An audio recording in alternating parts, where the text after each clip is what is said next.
what's happening here is Chris doesn't have to record the guitars. He showed Kevin. Now Kevin's gonna do it all. What are we gonna do instead? Go eat. Come back in about an hour. Now there will be no harmonics or squeals in this song.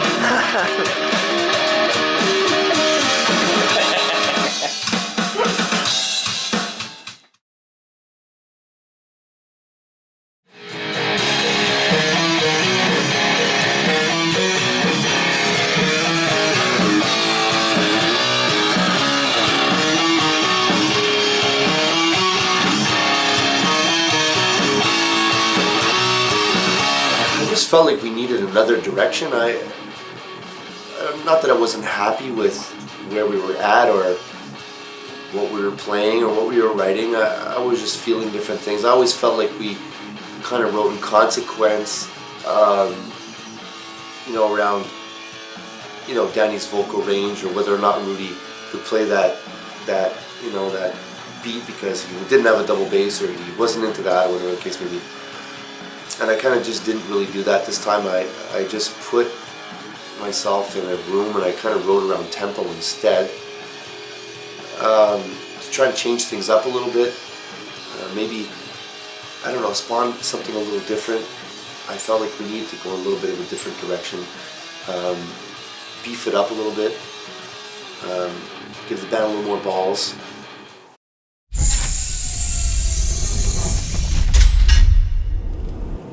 Being in a band with Chris,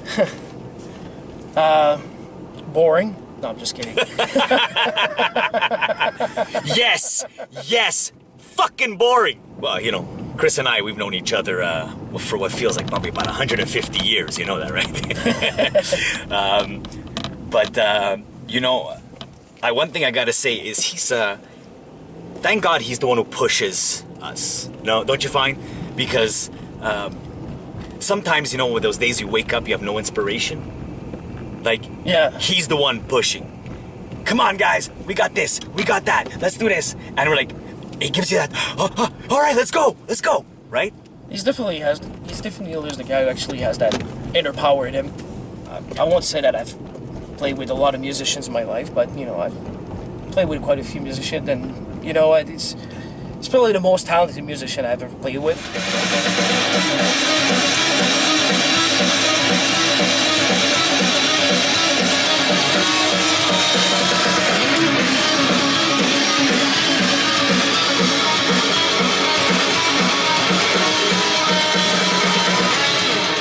Seeing the way this guy goes at like 100 miles an hour when he's like dead set for something is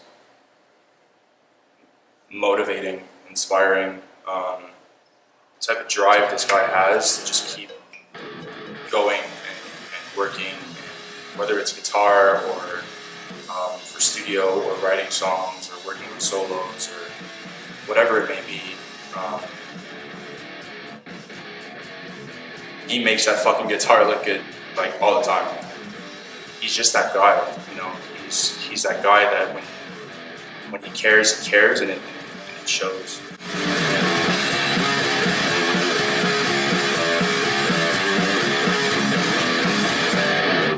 My favorite thing is when I hear people every time they talk to me about when they hear that I'm in the music business, they're like, "Oh wow, that's a really tough business." Been on a lot of businesses, and none of them are easy. I think nowadays it seems to be the saying, adapt or die. I don't necessarily that pertains to music and creativity, but on how you run your business, I think you have to be in tune with what's going on in the world. And you have to stay true to yourself. And I think as a band, we stayed true to ourselves. Especially Danny and I have been doing this for a long time. We've seen a lot of stuff, and we've seen a lot of bands, disappear along the way. And you got to stay true to yourself, because I think people know when you're lying. Even though I look back on some of the stuff that we put out and don't necessarily want to play it live anymore, I still believe in everything we've done. And I wouldn't change a thing. I find that the work that he put into the solos for this record was really like, he really went all in on that one.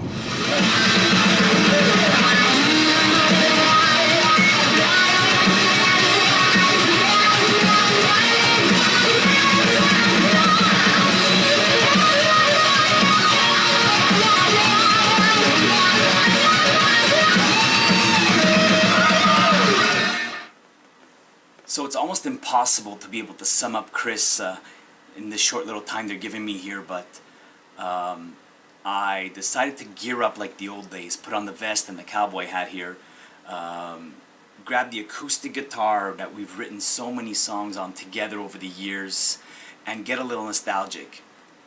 And as I sat back thinking, the first thing that popped into my mind was, he is the driving force behind this band. Lo and behold, 3 years later we have a record.